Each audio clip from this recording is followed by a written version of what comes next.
हम लोग पिछले लेसन में सीख चुके हैं 3 तरह की एंट्री करने के लिए, सेल्स एग्जेम्प्ट, सेल्स जीएसटी और सेल्स आईजीएसटी।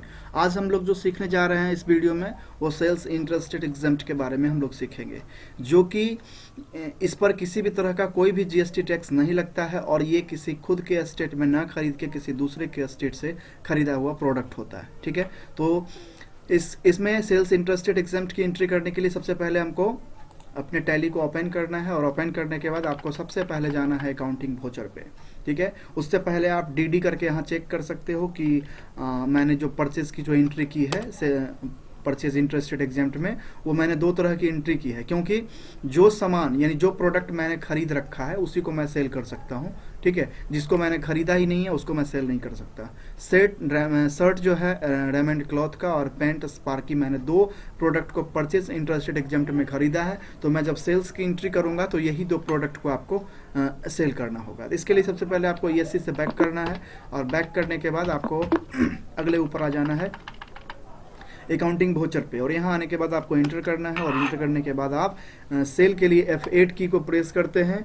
रेफरेंस नंबर आपका बिल नंबर होता है, आप यहाँ पुर्जा नंबर डाल सकते हो, इंटर। अब यहाँ पार्टी अकाउंट नेम, आपको पार्टी अकाउंट नेम आपको बनाना होगा, और पार्टी अकाउंट नेम में मैंने पिछले वीडियो में मतलब हर तरह की एंट्री में मैंने बताया है कि पार्टी अकाउंट नेम सेल का 2 तरह से होता है। सबसे पहला तो ये होता है कि आप अगर कैश पेमेंट कर रहे हो, कोई बंदा आपसे कोई सामान कोई प्रोडक्ट खरीद के जाता है और आपको कैश पेमेंट करता है, तो इसका मतलब हो गया वो जो हिसाब किताब आप रख रहे हो वो नगद में रख रहे हो। अगर कोई बंदा आपसे उधार माल लेके जाता है तो इसका मतलब है आपको उस पार्टी का नाम यहाँ क्रिएट करना होगा। तो उस पार्टी का नाम क्रिएट करने के लिए सबसे पहले आपको पार्टी अकाउंट नेम में Alt+C करना है। अगर मैं कैश रखना चाहूँगा तो मैं यहाँ पे कैश ही रख सकता हूँ। ठीक है, तो यहाँ मुझे पार्टी का नाम मैं बना देता हूँ, आसानी होगा करने में। Alt के साथ C करता हूँ और C करने के बाद यहाँ कोई दुकान का नाम या जिस पार्टी को आप जो पार्टी आपका देनदार है, जो देने वाला है, उस डेबिटर पर्सन को आप यहाँ पे लगा सकते हो। ठीक है, तो मैं उसका नाम दे देता हूँ पोली readymade Bengal,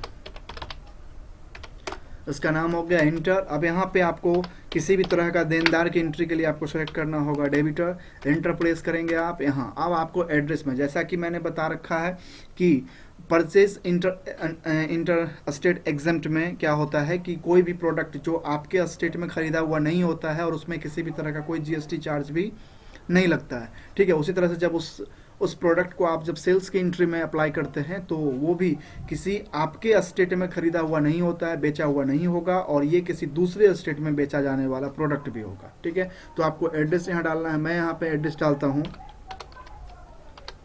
Birlapur, enter press करेंगे यहाँ पे आपका कोलकाता, और सेक्टर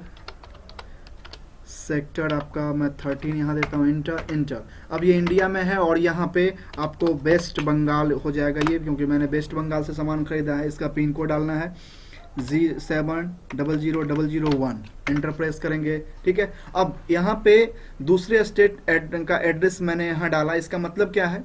इसका मतलब देखिए ये होता है कि सेल्स इंटरस्टेट एग्जेम्प्ट में आपका वो जो प्रोडक्ट होता है वो किसी दूसरे स्टेट में बेचा जाने वाला प्रोडक्ट होता है। ठीक है, और इस पर किसी भी तरह का कोई GST चार्ज नहीं लगता है।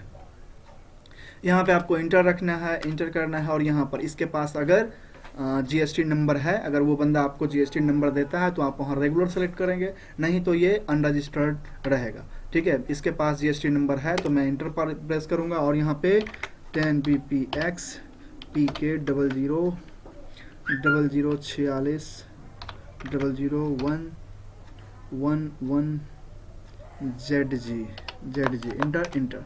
ठीक है, वहाँ कोई भी पार्टी का GST नंबर होगा, आप वहाँ डाल सकते हो, इंटर प्रेस करेंगे और आगे बढ़ जाएंगे। आगे बढ़ने के बाद आपको यहाँ से कोई छेड़छाड़ नहीं करनी है और आपको सीधे आपको नीचे आना है और एक्सेप्ट करना है। यहाँ से देखिए मैंने ऑलरेडी 3 तरह की एंट्री कर रखी है, सेल्स एग्जेम्प्ट, सेल्स GST और सेल्स IGST।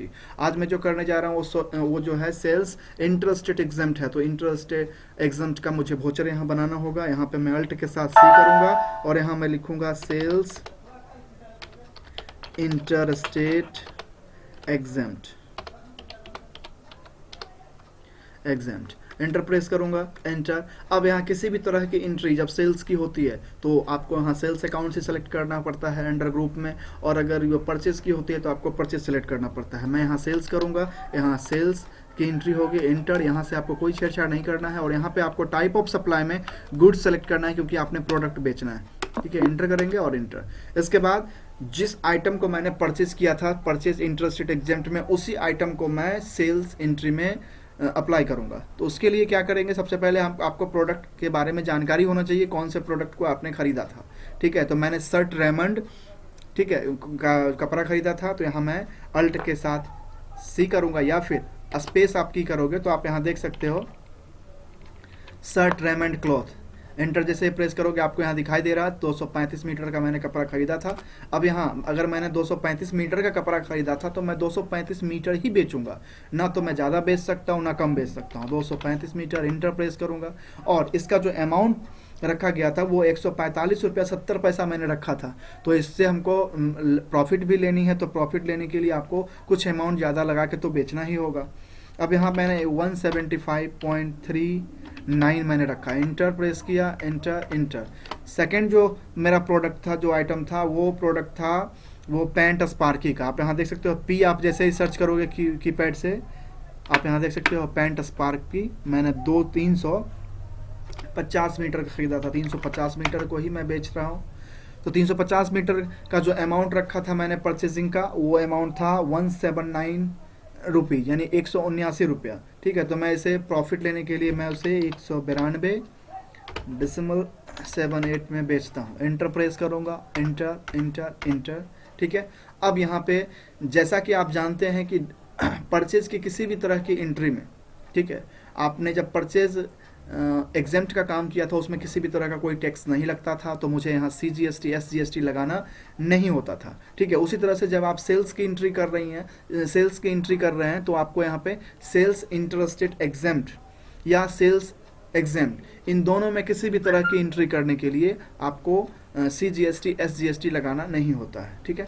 तो आप यहाँ पे अमाउंट आप कैलकुलेट कर सकते हैं। आप देख सकते हैं यहाँ पे इतना अमाउंट और इतना पैसा, यानी 65 पैसे, 65 पैसे जो हैं आपका एक्स्ट्रा जा रहा है। तो आप अगर यहाँ चाहें तो आप यहाँ उसको 100 इक्वेशन करने के लिए आप यहाँ राउंड ऑफ लगा सकते हैं। जैसे ही आपने यहाँ राउंड ऑफ लगाया, आप देख सकते हैं 65 पैसा जो था वो रुपया में बदल गया, और ये आपका पूरा अमाउंट 100 इक्वेशन पे आ गया। इस तरह से आप इसको एंटर प्रेस करके नो यहाँ रख के यहाँ से आप इसको एक्सेप्ट कर सकते हैं, ठीक है। एंटर प्रेस करेंगे, एक्सेप्ट, ठीक है। तो एक तरीका तो ये हो गया कि जो बंदा आपसे उधारी लेके जो प्रोडक्ट आपसे उधारी खरीद के गया उसको आप सेल्स की एंट्री में कैसे बिल बना के देते हैं। इसके बाद की जो एंट्री है, आप मान लीजिए कोई बंदा अगर आपके पास आता है और बोलता है कि हम कैश ही पेमेंट करेंगे आपको, तो वो बंदा जब आप कैश पेमेंट करेगा आपको, तो यहाँ एफसेल की एंट्री में आपको रेफरेंस नंबर, बिल नंबर काटने के बाद आपको पार्टी अकाउंट नेम में यहाँ कैश रख देना है, और यहाँ पर वायर जो होता है, ये जो वायर यहाँ पे आप कर सकते हैं। मान लीजिए वो बंदा का नाम महेश है, तो मैं यहाँ महेश, यहाँ ब्रैकेट में यहाँ कैश, यहाँ ब्रैकेट में जो है मैं यहाँ पे कैश डाल सकता हूँ, इंटर, जिससे कि ये पहचाना जाएगा कि ये बंदा महेश है जिसने कैश पेमेंट किया था। इंटर प्रेस करना है, और यहाँ पे ये बंदा हमारा कस्टमर है, कंज्यूमर यहाँ पे आपको सेलेक्ट करना है। अगर इसके पास GST नंबर है तो आपको रेगुलर रखना है। ये फिलहाल मेरा कस्टमर है तो मैं यहाँ कस्टमर ही रखूँगा, इंटर।